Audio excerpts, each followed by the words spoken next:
Gazing upon our world from a distance, it appears peaceful and calm. But the reality is far different.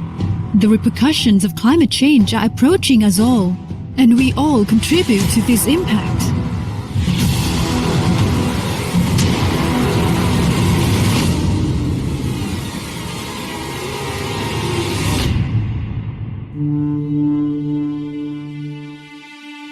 By 2050, projections indicate that over 3 billion people will reside in various urban centers in the Asia-Pacific region alone. Urban activities are a key contributor to climate change. Cities are responsible for 75% of global CO2 emissions, with transport and buildings among the most significant contributors. And since 2012, the Asia-Pacific region has collectively been responsible for more than half of global greenhouse gas emissions yearly. The repercussions of climate change are imminent and befalling us all. Several Asian countries are among the top 10 countries most affected by climate change, with the Philippines ranked the 4th, India ranked the 7th, and Thailand ranked the 9th. It's time to act, and we have a joint responsibility to address climate change through urban development planning and design guided by climate data. That's where Urban Act comes in. Urban Act, or the Integrated Urban Climate Action for Low Carbon and Resilient Cities project, is a regional project that aims to support the transformation towards low carbon and resilient urban development and contribute to implementing each partner country's nationally determined contributions and the Sustainable Development Goals. Funded by the International Climate Initiative, or ICI, commissioned by the German Federal Ministry of Economic Affairs and Climate Action, or BMWK, Urban Act is implemented in 5 partner countries: China, India, Indonesia, the Philippines, and Thailand, with a duration spanning 5 years from 2022 to 2027. We aim to achieve 4 critical outputs. These outputs include improving the institutional environment for climate-sensitive urban development, using evidence-based, inclusive, climate-sensitive, spatial and urban planning, identifying project concepts for urban climate action investment, and enhancing knowledge through regional networking, exchange, and learning.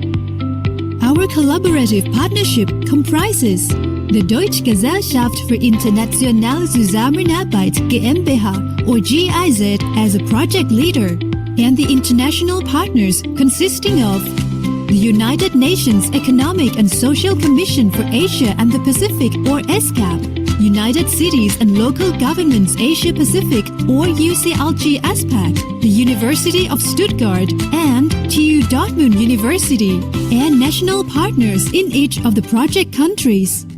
To promote and showcase a sustainable integration of climate change into urban development, Urban Act implements its support in 14 pilot cities across the 5 countries, recognizing the unique context of the partner countries and aiming to improve the country's specific policies and regulatory frameworks. Furthermore, we engage in joint operations with the Indonesia-Malaysia-Thailand Growth Triangle, or IMTGT, implementing initiatives in 6 cities within the IMTGT sub-region. We are all standing on the edge, and every decision and action we take today will shape our future for generations to come. It is not just a choice, it's a collective responsibility that falls on each of our shoulders. It's time for us to unite and journey towards low-carbon, resilient urban development. Join us in the Urban Act Joint Action for Climate-Friendly and Resilient Cities. We are stronger if we are together.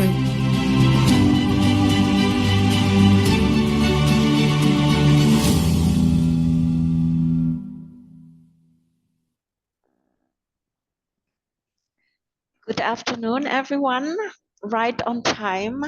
I think some of us had already the pleasure to get inspired by this beautiful but insightful video of the Urban Act project. My name is Dominika Kalinowska, and I'm working for GSZ, leading our transport project based in Bangkok, focusing also on Thailand collaborations. And I would like to welcome all our esteemed participants, but also in particular our expert speakers to today's webinar series session of the UBANACT project, where we will focus on the topic pathways to low carbon, people-centered and urban transport systems. So the focus will be on transportation. Yeah, how can cities become climate conscious in that regard?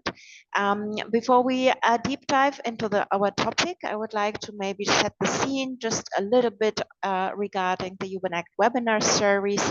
So the overall objective is to look into how to increase through this training, through this series, knowledge, understanding on sector-specific topics, technical aspects with regard to city resilience, integrated climate action, planning, implementation, and so on and so on, but also raise awareness about what kind of innovative solutions are out there and can be applied to the different context of our planners, practitioners, our target groups, innovations, but also emerging topics that are of key relevance to our scope of work, but also showcase best practices, and last but not least, enhance exchange, peer-to-peer knowledge exchange, but also partnerships. Yeah, so we would like to see this webinar also be a very interactive one.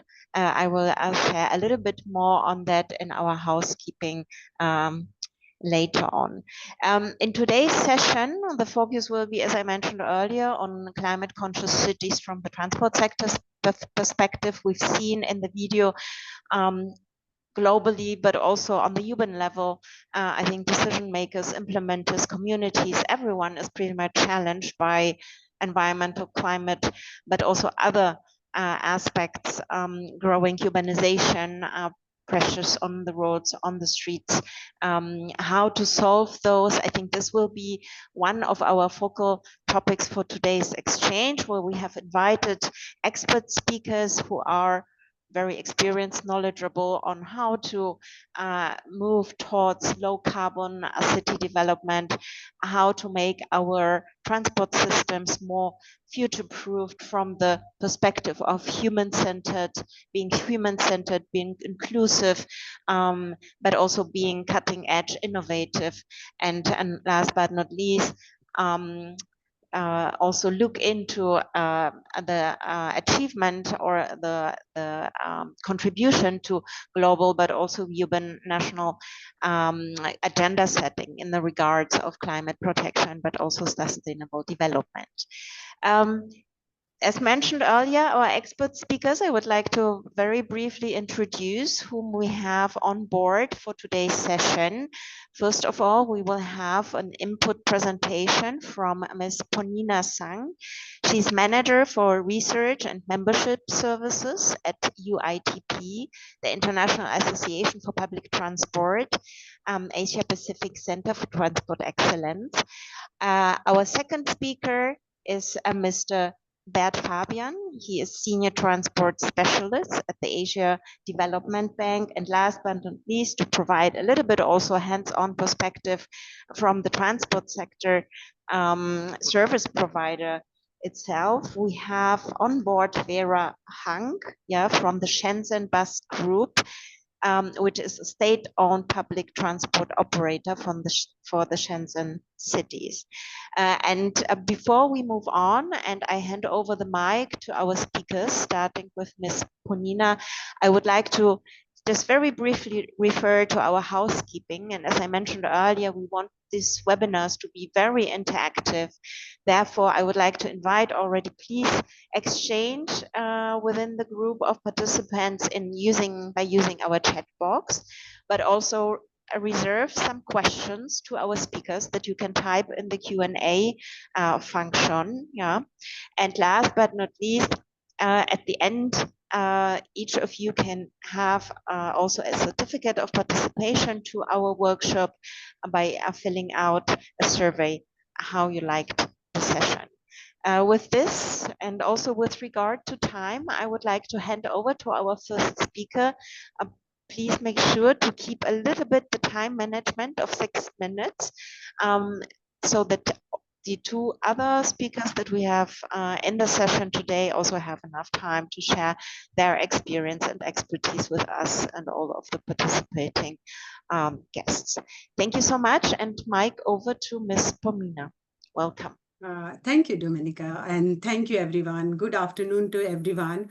And I'm really privileged to share my insights, especially from UITP Asia Pacific, to talk about and discuss on this very critical topic of low carbon pathways, which is all of our cities and economies are talking about, just thinking about the high rate of urbanization as well as impact on the climate change. So today I will be sharing some of the insights from the region as to talk about this important aspects and challenges to bridge the gap of inclusive transport system and providing low carbon mobility systems. So next slide, please.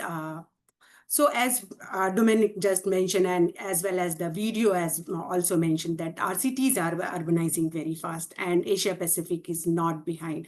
It has around 45.5% of population living in the urban areas in the various cities. And this has also impacting the pressure on to provide the transport system for our its resident, and which creates congestion as well as air pollution. So transport alone creates around 25% of the global carbon emission. So we can imagine the kind of pollution and climate challenges it is giving to us, which cannot be just dealt by the individual or individual organization, but it should be by the different governments and creating some kind of consortium or understanding to come up together to deal with all these challenges, where the ESCAP is doing very great job along with the other financial institutions and government. So next slide, please. So I'm just giving a glimpse of it, that if you're born in India or in Jakarta, you will spend some of your 5 to 8 years of life spending in traffic, stuck there. And it is not just creating a cause of economic loss or time loss, but it is creating the issue of the health, well-being, as well as a travel impact also. So previously, we have created our cities for the car, for the private modes of transport. Now we need to rethink and replan our cities to create our cities towards the more active and walkable mode of public transport systems. It can be very well summarized in the words of Miss Ambibola Akinazo. She is very great speaker and very well expert of the public transport. She mentioned that good transport system does not only impact the economic development and create the money and a greater economy, but it also impacts the social well-being as well as our health and touching all the aspects of life. So we cannot ignore the kind of impact public transport or the urban mobility system, if it is not sustainable, is creating. So next slide, please. So just giving the glimpse that if we are moving by the private modes, it's not only us we are paying for our parking, for our gasoline, but the society also paying very high fee. While if we will go for the active and sustainable mode of transport system, it gets lesser and lesser. And you can see just by walking, our society pay just $0.01, while for the cars we are paying $9.2. So how much we are paying and putting the money on that. Next slide, please. So we need to rethink on that. So there are some pathways through which countries and economies and various organizations are working towards it and can be achieved through the use of framework like avoid, shift, and improve. Avoid shift was very famous during the COVID time, and now we are moving towards the improved system of our public transport, going through the more electrification of our transport system as well as a hydrogen and solar power energy system. Also, we can take the actions like more involvement of mass transit system, improvement of the active mobility, like the Trans Milano Bogota is going for BRT system. We have very near Jakarta, which has the largest BRT system in the world. electrification, China and India can be a great example of it. Integrated land use planning, I will be talking some of the studies on TOD and compact city development. Digital solutions, now it is the age of it, and we can improve our parking reforms, because parking takes a big chunk of it, and it can be reformed to reuse the public space for the betterment of the society, not for providing the parking space for the cars. So we need to rethink of it, providing more equitable and sustainable public transport through addressing gender and age gap, etc. So next slide, please. So these are some of the pathways we can be sharing. I'm sharing quickly some of the case studies where we can learn. So for the how we can promote more low carbon society. So the case study, next slide, please, can be one of the always cited case study like Singapore. I live in Singapore and I can wow by these words. All these are very real. I don't have any cars, or we do not need feel the need of it because of the provision of goods and sustainable transport system. And Singapore is not stopping here. They have this kind of implementation from the very beginning of their master plan to integrate urban planning, urban design, and transport planning all together to provide car-free society by provision of ERP, more tax on the cars, and you cannot have the license, you need to wait for it. So they have the multimodal travel integration system, connecting with the first and last mile, more modal shift. Right now, they have a 65% of the modal shift through public transport. So they have the walkways, pathways. Though Singapore is hot and humid, but people still love to walk and take their public transport. So we have such kind of provisions. Next slide, please.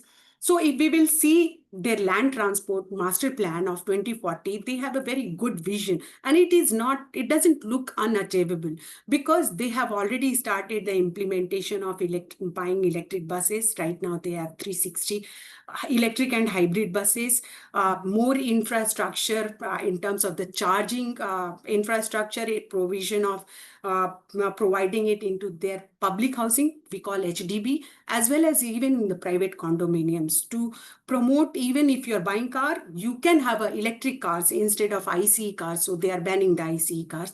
They have the concept of 20 minutes town and 45 minutes city, because the country is this city state is very small, and we can travel by public transport, and the system is very efficient. So it shows that how we can achieve this low carbon society, and it is using the renewable power as well. So next slide, please. I will be giving another great example of Japan, which the country itself has developed along the rail roads, and this has a very long history of more than 150 Maybe you can years. start wrapping up a little bit. Yes, sure. So they have very good system and great network of it, and they have the vision for it. Next slide, please.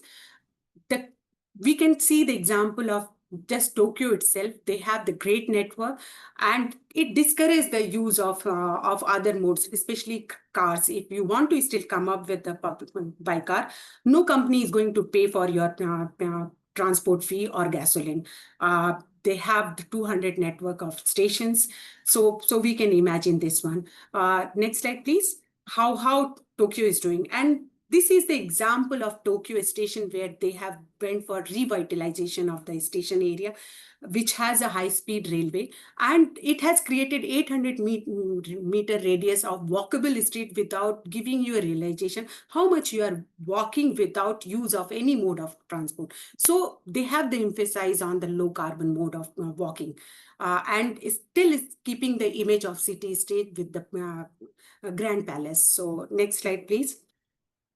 And another example which just opened is a Takanawa Gateway City, which has now opened some of its gateway in 2025. You can Google more on this one, which has a whole vision of zero carbon society without use of any kind of ICE buses or any petroleum. So you can check, and they have the holistic approach of it. Next slide, please. So in the end, I will just share even UITP, because we are the one of the oldest and largest public transport association involving various stakeholders, we are constantly working and relentlessly working on this aspect of inclusivity, affordability, and sustainable mode of transport. We have various publications and projects, committees and working bodies, especially transport and urban life, as well as I myself involved in Asia Pacific research project on inclusivity, accessibility, and social equity of public transport, where we are studying 15 cities in Asia Pacific region, creating a benchmark for equitable and accessible public transport infrastructure. So with this, I will end my slides, and thank you for listening to me. Feel free to contact me through my email address, as well as I'm open to any question after the end of all the presentation. Thanks, Thank you Dominica, for so giving me much. extra Thank time. you so much, Pamina. I think this was very inspiring already with great case studies and examples to get more information. With regard to the time, maybe we can move already to our next speaker from ADB, Bert. May I invite you to the floor to share with you a little bit your perspective and your insights of those from your organization. Just a small side note to our expert speakers, please have a look already at the chat box as well as the Q&A in particular to see which one of the questions that are lining up there you would like to take up after the input session. So the input part of our session. Over to you, Bert. Thank you very much, Dominica. And thanks to our colleagues from ESCAP for inviting the ADB to be part of this interesting session. It's always interesting, this session. If starting out with this photo that I have, maybe this already describes the challenge and opportunity in promoting low carbon, people centered urban transport systems in Asia Pacific. You have the issue of gender, walkability, people exposed on the sidewalks, informal transport, inefficiency of the public transport system. It's all there. And I think these are the issues that are challenging everyone. I have a few slides, if we go to the next slide, that looks at, again, some of these key trends that influence urban transport, but also people-centered transport systems. Motorization. We must remind ourselves that Asian countries are still at the low end of these motorization rates. We still have relatively low number of cars compared to the developed countries, right? And I'm sure many of you are seeing this Armageddon of traffic, like it's always there. It's also because motor vehicles are becoming cheaper, people are getting richer, and they're buying cars for individual transport because this is the what is being prioritized in terms of policies. So this is definitely a challenge. Transport access gap. These are information from our colleagues from the Asian Transport Observancy. And if we look at the gap of people without convenient access to public transport, you see the highest in Asia Pacific compared to other regions. Again, this contributes to this uh, in like the sustainability of the urban transport system. If we go to the next slide, a few more interesting things. The buses, we had definitely a lull, a decline during the COVID time. Like people didn't want to share space, didn't want to ride public transport. And we've observed that in terms of imports, manufacturing, but also registrations in the buses. We also have information on ridership of trains. The rightmost bars in the graph. For example, in this graph at the bottom, you will find the information for Manila. The left side most is for Singapore. You have relatively high or higher ridership now, but it's still not yet pre-COVID time. So we don't know why this is, but again, perhaps it's more on the connectivity of public transport terminals, the trains, and accessibility of people to the stations. Another information is on the rail. We have seen a lot of expansion of rail, but at the same time, in terms of utilization, passenger-wise and goods, it's not equivalent in terms of the increase. So again, something to look at. Next slide, please.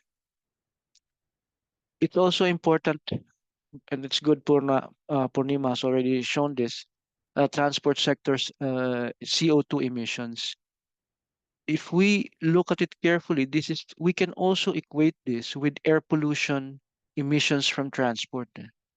And you can see that, for example, heavy duty vehicles, these are also the types of vehicles, the goods, the trucks that would emit high levels of particulate matter that would affect our public health in cities. So something again that we can look at.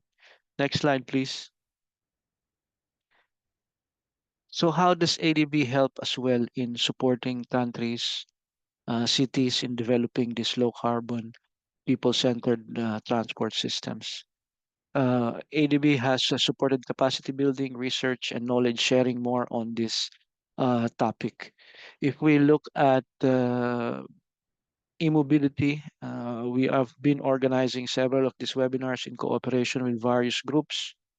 Today, we organize a session on electric vessels in cooperation with GIZ, and we are partnering with many organizations to share information on how we can deploy such kind of systems.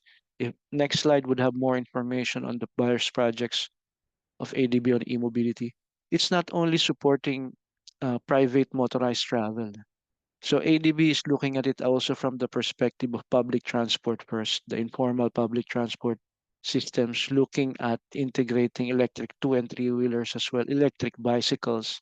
We should not forget electric bicycles play a major role as well in improving urban transport systems. And ADB, this is a list, I will not go through it, but it's an increasing trend. Maybe that's something to highlight. Last year alone, for the private sector, ADB has provided about $250 million of financing to the private sector. So definitely there is interest and it is increasing in terms of how countries and cities can move towards low carbon emissions. I think this is my last slide. If you go to the next slide, I will have my email address. And like what Purnima said, please reach out to me if you want more information. I'll be happy to share it. But it's always a challenge for this kind of presentations, short, and there are so many things to share. But thank you again to ESCAP colleagues and GIZ, Dominica. I hand over back to you. Thank you so much, Bet.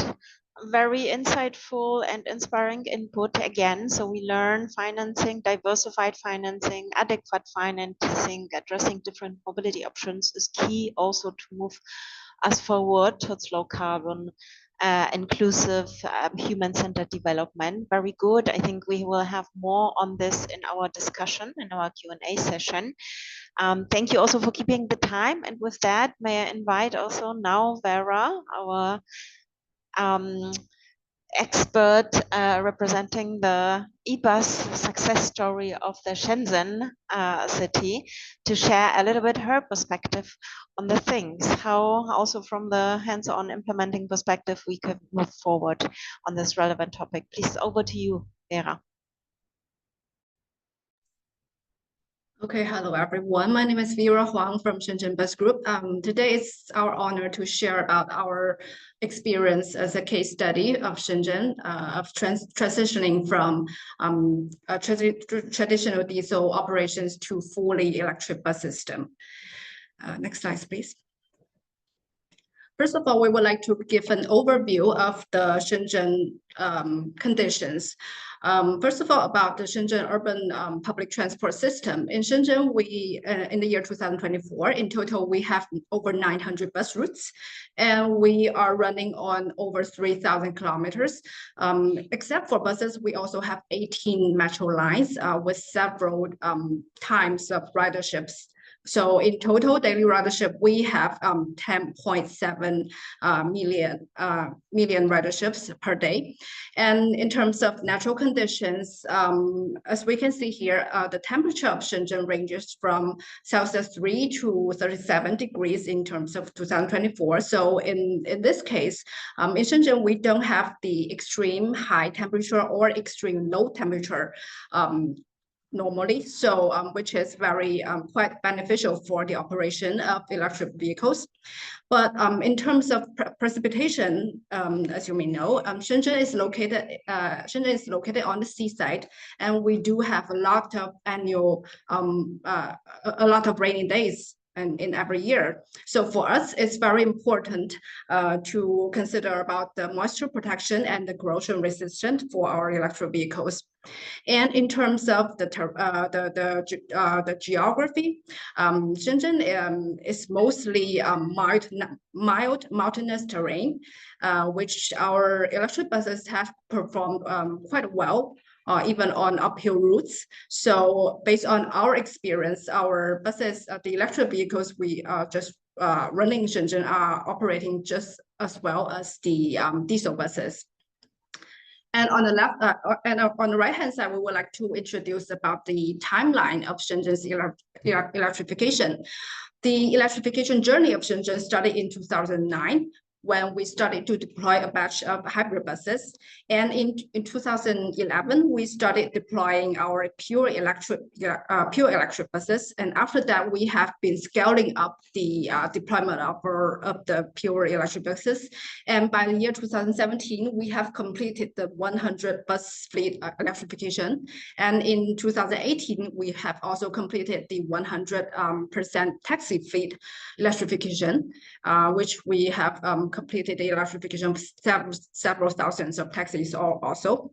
And after the completion of our bus and taxi fleets over these years, from 2018 to 2025, we have been optimizing our charging operations for efficiency. And also we are upgrading our in-house capabilities for e-bus maintenance. And also we are advancing our charging infrastructure through smart integration.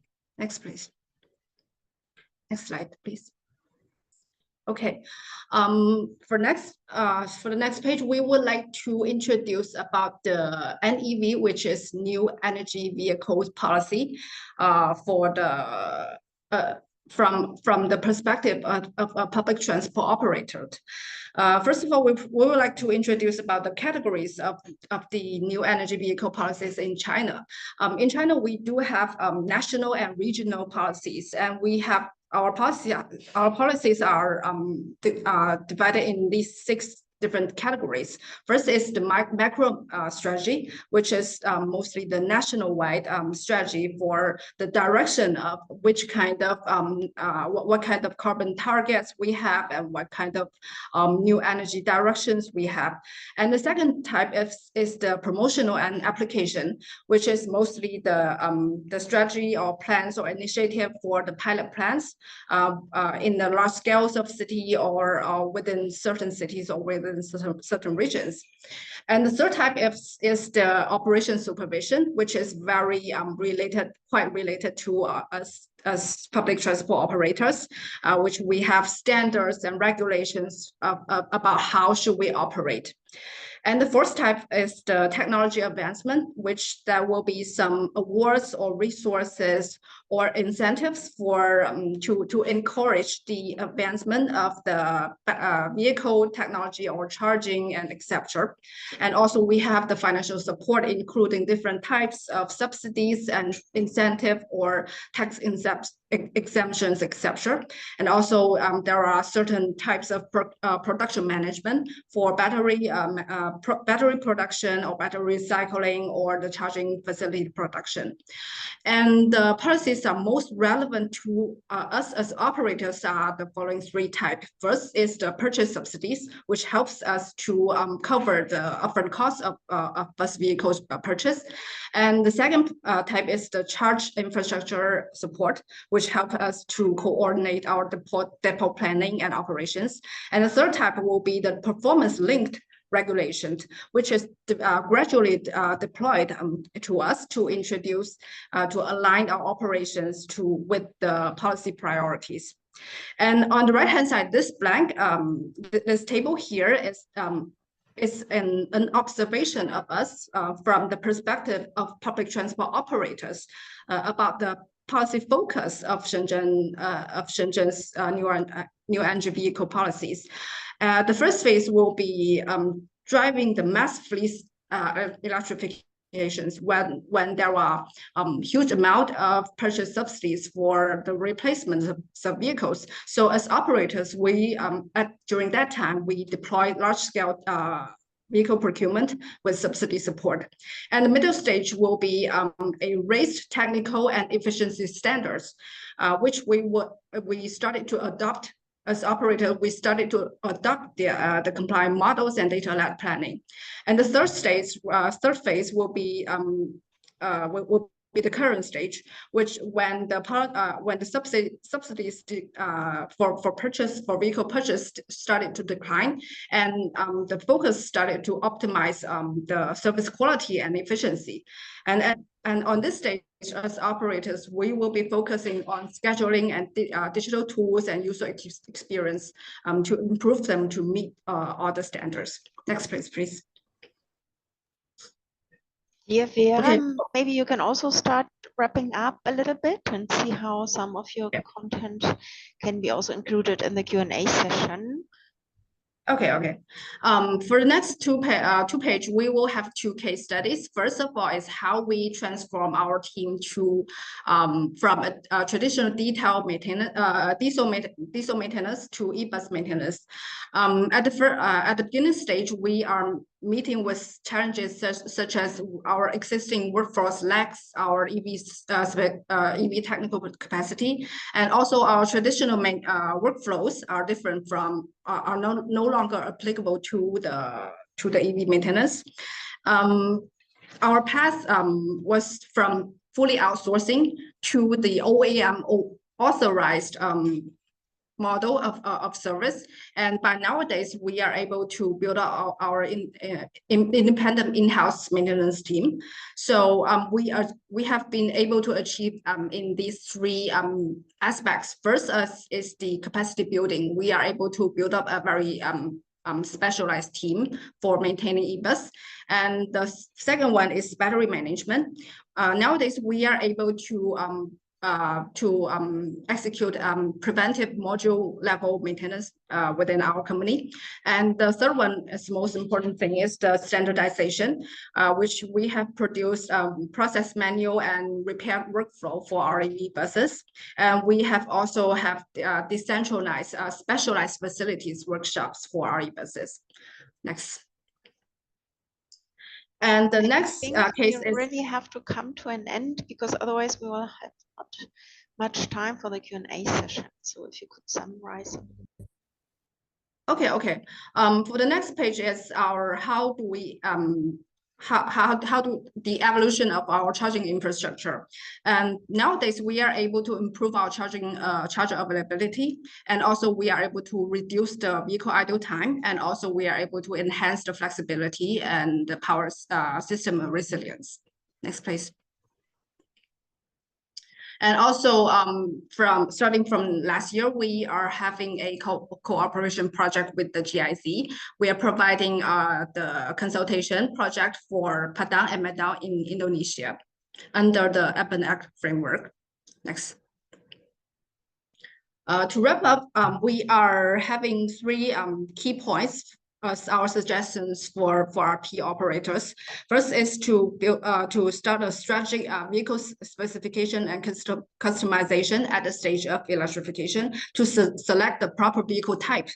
And the second one is the early investment in technical and human capital readiness to build up an operational capacity in advance of deployment. And the third one is to tailor the charging ecosystem design, which is to align our infrastructure planning with the operational and spatial realities. And that's it. That's the end of my speech. Thank you very much. Thank you so much, Vera. Really a lot of information to digest, but we will also have a little bit of time deep diving into more concrete aspects also from your presentation as well. We have around about 20 minutes for our Q&A session. So without further ado, I would like to open the floor a little bit. I invited all expert speakers to take a look at the Q&A session chat box and already maybe select some of those questions that you would like to address and share additional expertise from your side. However, before going to the chat box, maybe we can do a little bit of a warm up with some more general questions that we have prepared in advance. And I would like to start with Bonina, if possible. So maybe very quickly, based on your presentation a little bit, I think a topic that you have put at the center is balancing. Yeah, how to balance, how can cities in Asia Pacific balance between the challenges they are facing, rapid urbanization and decarbonization and many more, and also ensuring that their transport systems become or remain accessible to all groups, especially vulnerable groups. Maybe you can share a couple of ideas on that. Thanks, Dominica. I was already answering some of the very interesting questions from the participants, and this is another interesting question. So as I was mentioning, case studies like Singapore, Japan, we have the cases like Seoul, or South Korea, even China has started developing lots of TOD concept and cities around transit. They have one of the largest metro systems and it is developing. So we need to rethink and reprioritize our priorities, because we cannot still provide cars and buy the cars and still think that climate change is not impacting us. It's a whole societal aspect to be rethink along with the governments and all these financial institutions. So as UI at the UITP, we work a lot with for the advocacy for the climate change cause, inclusivity. So cities and the various regions, they should promote on the integrated planning. If they like this, there was a question like the cities has already developed. So in that case, how Delhi or some of the cities can develop itself in terms of the low carbon pathways. We need to still think about it, restructure our structures of public transport through the I have given the one of the session in Malaysia on the land value capture, how we can take these brownfields, bringing the society or grassroots level organization in, listening to the people's voice. If we are providing them the public transport, how can they can be benefited? Because traffic jam is one of the big issue in Delhi or in any of the developing countries in Asia. So we need to think of how we need to prioritize by bringing the active modes of public transport system, or bringing share mobility transport system if public transport cannot reach to the inaccessible areas, which is true. So in that case, there should be some other ways of shared mobility, ride-hailing services, or EVs or AVs should be reaching there. So it is an integrated approach to reach at that level. So hope I have answered this one. And at UITP, we are promoting a big way to working with various stakeholders on these aspects. So I hear, thank you so much for picking this up and providing more details. I hear integration, but also prioritization are key to take into account continuously within or throughout the different modes that cities can offer, with also still a little bit of a focus on public transport as the backbone here, mass transit as the backbone of many, especially mega cities. My next question I would like to share with Bert. And from your experience, Bert, policymakers wrap their heads around many instruments, introduce many policies, enabling conditions to drive decarbonization forward of the transport system, to drive integration forward, and so on and so on. From your perspective, again, what are the most effective ones that you would like to put forward, as well as how can especially local governments be supported to focus or to scale up exactly this kind of interventions or application of policy instruments to be most effective in driving low carbon city development forward? Thanks, Dominica. Let me try to organize that in three categories. Fiscal policies, definitely. Putting a lot of resources or using tariffs, discount to promote, for example, electric vehicles. And we've seen that in the Philippines, we've seen it in Thailand.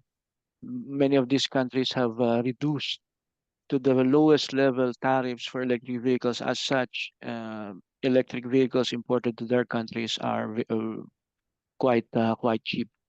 So that's an example that works. Definitely, engineering solutions.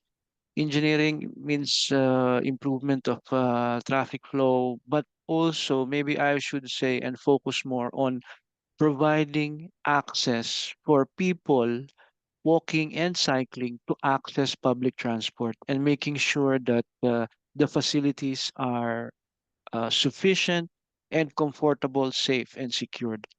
That's the main issue, and we see that in most of the cities in Southeast Asia, but I'm sure even outside Asia for that matter. So that's a key thing. And maybe the last one's category is more behavioral or like nudge type of policies and measures, which sometimes also, especially cities and national government, maybe they will not be thinking of that. But for example, providing free charging stations in certain places like malls, again, taking the examples of the Philippines, that is enough to entice people to use electric cars or shift. Parking management. It's a very powerful tool to control traffic, but also to promote public transport. If you don't provide parking, people will not use their cars. It's very simple. It will not work in some cities. It may work in some other cities. But again, I would like to repeat, it's a powerful tool. It can make money, and you can use that money paying for parking for public transport improvement. There are many other examples, but those three categories: fiscal, behavioral, or nudge type of policies and measures, and engineering. Thanks, Dominica.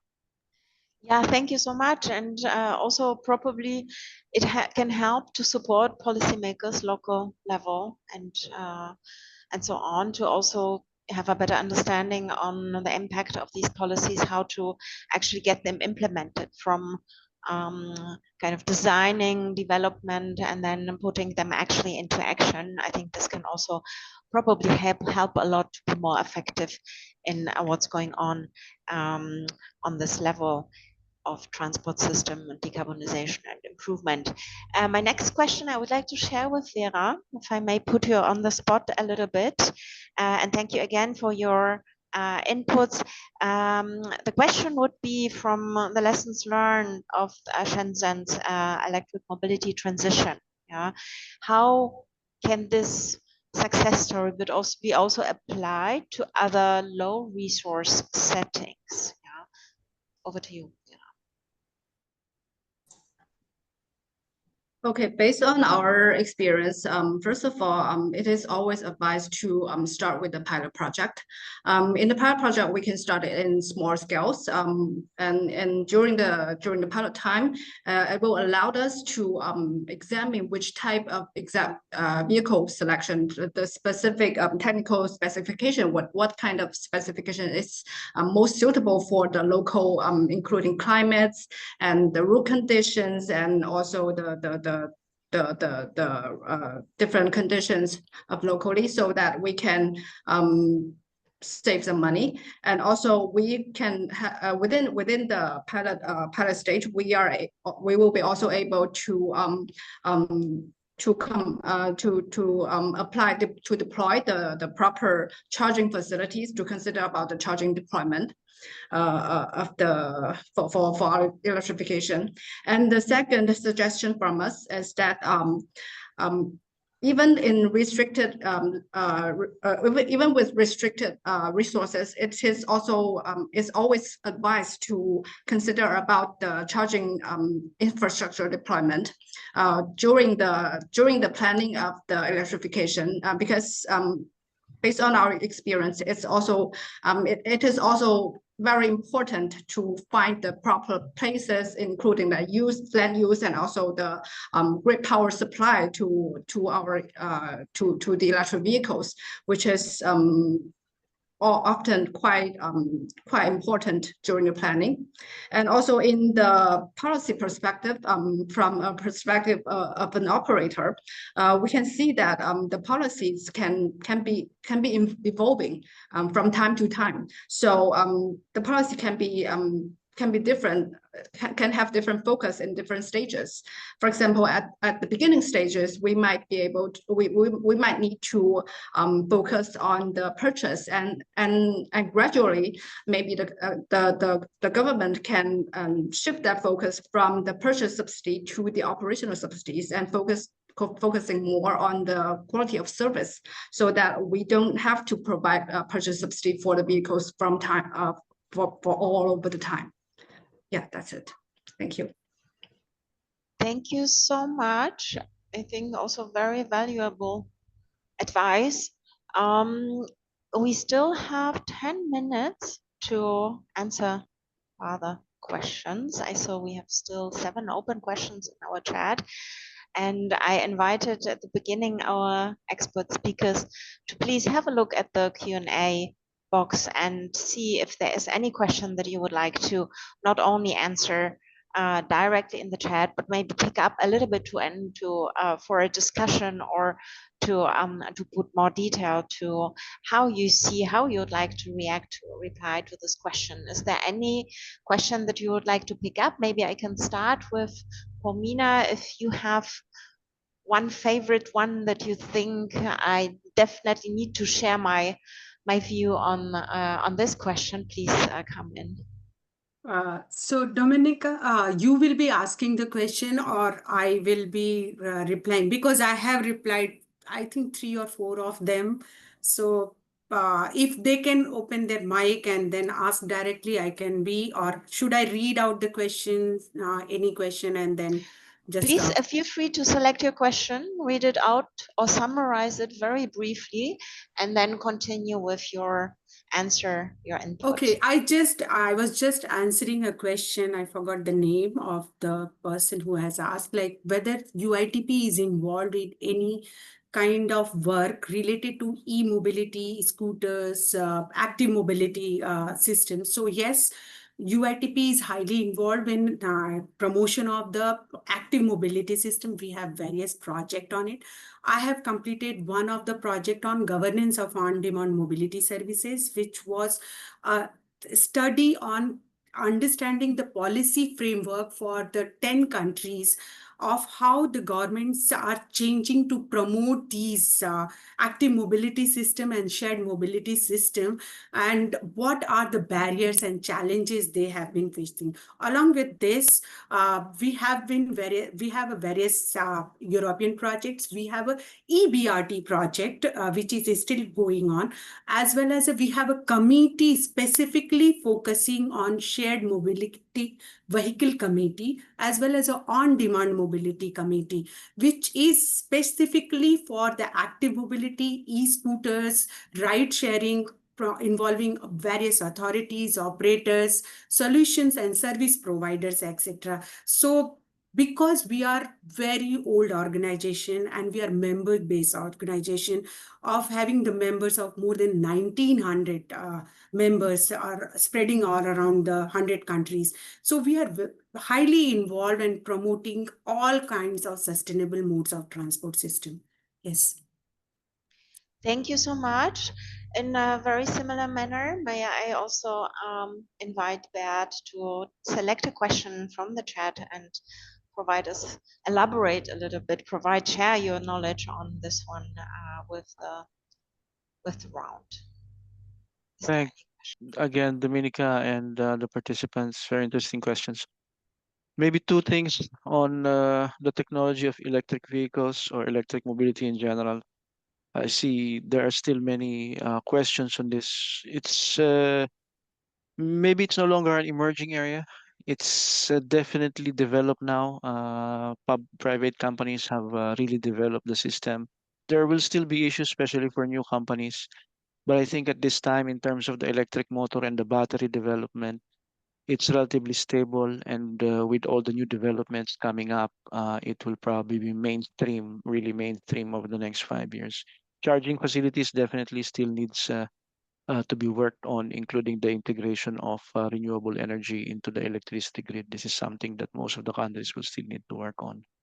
Public transport systems, you see the examples in Singapore, it's not necessarily a BRT. There are many BRT systems in China. The BRT or high capacity bus in Guangzhou, again, not necessarily physically segregated. So there's no one size fits all. And also, if maybe for one route, it will not work on another route. But maybe what I'm trying to say is the whole system has to be looked at. Definitely, if the road is only 5 meters, then you cannot fit a full bus there. And maybe you will need something else like a feeder mode or maybe a cycle, etc. But there are ways, and it depends on the ridership, the forecasted ridership for a certain route, how big a bus should be, how big the battery should be. It's called operational planning in planning for this bus transport systems, and there can be solutions. Again, UITP ourselves, and luckily we also have colleagues from Shenzhen. I liked her presentation, especially looking at the facts. We'll be able to provide more information, hopefully, if you are interested to find out more. Thanks, Dominica. I'll over to you. Thank you so much. I hear that we need probably more and also more customized solution depending on what kind of issues we would like to prioritize and solve. One last question. We still have 4 more minutes to go. But Vera, if I may invite you also to have a look at the Q&A chat, is there anything you would like to elaborate? Okay, I would like to explain on the question from Perma that I have already replied. For the advices for bus companies from going to electric, for electric, for public operators, we have 3 main suggestions. One is to select the vehicle based on in-depth analysis, as I have just mentioned, to evaluate the routes and the conditions to select the right type. And the second suggestion is to deploy early technical preparation to train the drivers based on the EV specific techniques and also to equip the maintenance teams with skills of like battery management or the diagnostics and etc. And the third one is to deploy a strategic charging infrastructure planning. It's very important to combine the charging infrastructure into the operations of EV fleets. And also for the retiring of the old buses and assets, it is always we will always suggest to combine the retiring of current old bus fleets with the new deployment of our new vehicles. The new vehicles can be deployed batch by batch. So, for example, we can this year we have like this batch of old buses which is reaching their retiring age, which is 10 years or 12 years. We can deploy 100 batch of 100 new vehicles like this. And also for there is another question I saw on here. It's about the BRT. I think Bert has also mentioned about it, about the for the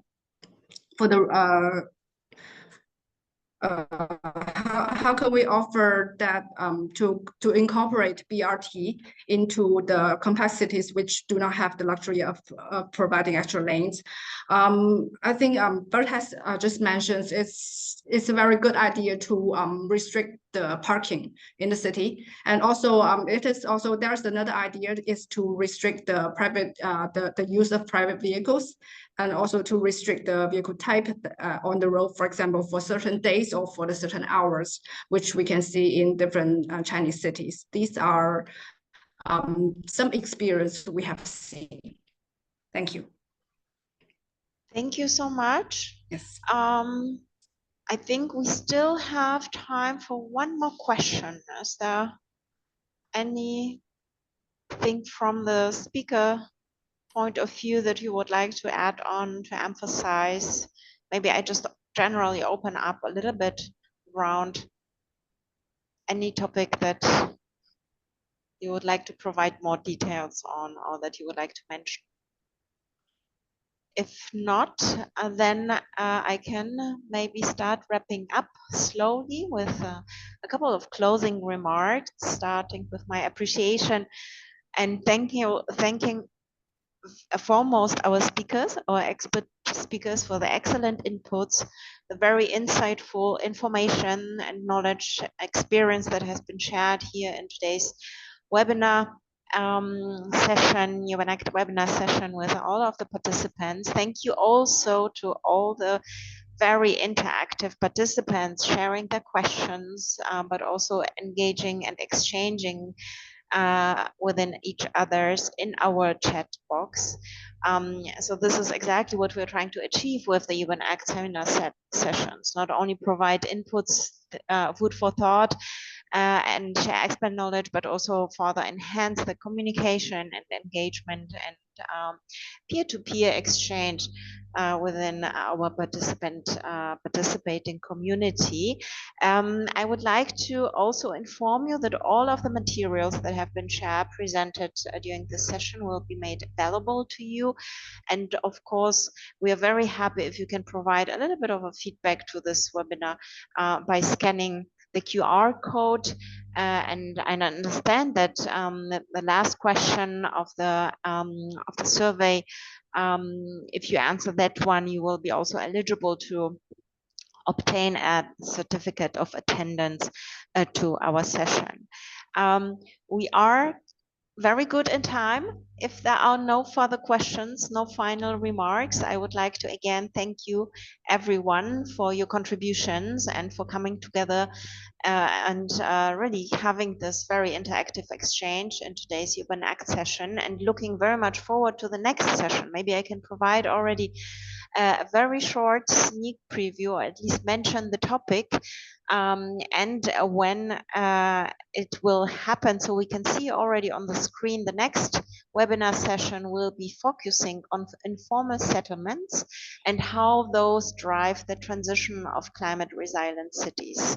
I think another topic that goes beyond the transport context, of course, but certainly is linked to this, to today's topic as well. And we will have our next session on the 25th of June, 2 to 3, so same time as of today. And I would be very happy to invite all of you and experts relevant for the topic from your peer network. Please share the information so that we also again have a very nice round to engage and to exchange. And with that, I would like to close our webinar and thank you again and wishing you a good afternoon. Thank you, Thank Dominica, you. and